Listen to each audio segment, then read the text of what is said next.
Commander Zex High clicked his mandibles in amusement as the tactical display showed the approaching vessel. The bridge of the Kytherian flagship Dominion's Edge hummed with the confident chatter of his crew, their crystalline voices resonating through the chamber like wind chimes in a gentle breeze. A single human vessel? First Officer Velturin's antennae twitched with barely contained laughter. They must be jesting.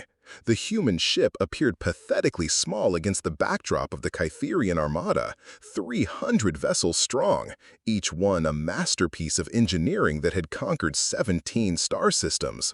The fleet's combined firepower could glass an entire planet in minutes, their quantum shields impenetrable, their weapon systems refined through millennia of warfare. "Perhaps they come to surrender," suggested Weapons Officer Krineth, his 6 eyes gleaming with cruel anticipation, "though I doubt even that would spare their miserable world." Commander Zex High studied the readings again. The human vessel, designated Terran Fury according to their primitive transponder, measured barely 2 kilometers in length. Compared to his flagship's 15-kilometer bulk, it looked like a minnow challenging a leviathan. The humans had only discovered faster-than-light travel 3 centuries ago, making them infants in galactic terms. "Incoming transmission from the human vessel," Communications Officer Yathara announced, her voice dripping with disdain. "Put it through. I could use the entertainment." The holographic display flickered to life, revealing a human female with steel-gray hair and eyes that seemed to burn with inner fire. Captain Sarah Chen of the Terran Defense Force stared directly at Zex High, her expression unnervingly calm. "Kytherian fleet," she began, her voice steady despite facing impossible odds. "You are in violation of Terran space. Withdraw immediately, or face the consequences." The bridge erupted in chittering laughter.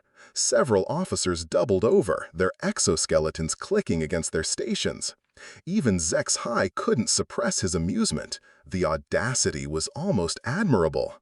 "Human," he responded once the laughter died down, "you command a single vessel against our armada? Your bravado is entertaining, but ultimately meaningless. Surrender now, and we might consider making your death swift." Captain Chen's expression never wavered. "You mistake restraint for weakness, Commander. This is your final warning." "Final warning?" Zex High's voice rose to a shriek of delight. "From you? Your species has been mapped, cataloged, and marked for harvest. Your technology is centuries behind ours. What could one primitive vessel possibly?" The transmission cut abruptly. For a moment, the bridge fell silent except for the gentle hum of systems. Then the tactical officer's voice cracked across the chamber, high with sudden panic. "Commander, energy readings from the human vessel, they're off the charts."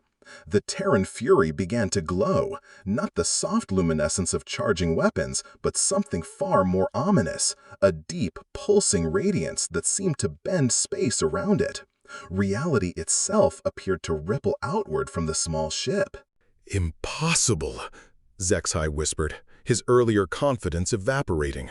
"What are they doing?" "Detecting massive gravitational anomalies," the science officer reported, his voice trembling. "The fabric of space-time is destabilizing around their position." Too late, Zex High realized the truth. The humans hadn't sent a warship. They'd sent a delivery system. And what they were delivering wasn't conventional weapons. The Terran Fury suddenly collapsed inward, its hull seeming to fold into itself like origami in reverse. But instead of destruction, the implosion triggered something far worse, a controlled singularity, artificially sustained and weaponized. "All ships, emergency jump to hyperspace!" Zex High screamed, but the gravitational distortion was already propagating through the fleet formation at the speed of light. The first wave of Kytherian vessels simply ceased to exist, compressed into infinitesimal points before being consumed by the expanding event horizon. The second wave managed partial jumps before being caught, their ships torn apart by tidal forces that could rend atoms from molecules. In less than 30 seconds, 300 vessels and over 2 million Kytherian warriors were reduced to quantum foam. The singularity collapsed as suddenly as it had formed, leaving only empty space where the mighty armada had been. A small escape pod drifted alone in the void, the sole survivor, containing one traumatized Kytherian commander who would carry the tale back to his people. As Zexhi's pod limped toward the nearest relay station, he finally understood why the humans had seemed so confident. They didn't build bigger ships or stronger weapons. They had built something far more terrifying. They had weaponized physics itself. And somewhere in the depths of space, Captain Chen's final words echoed in his memory. "You mistake restraint for weakness." The galaxy would never make that mistake again.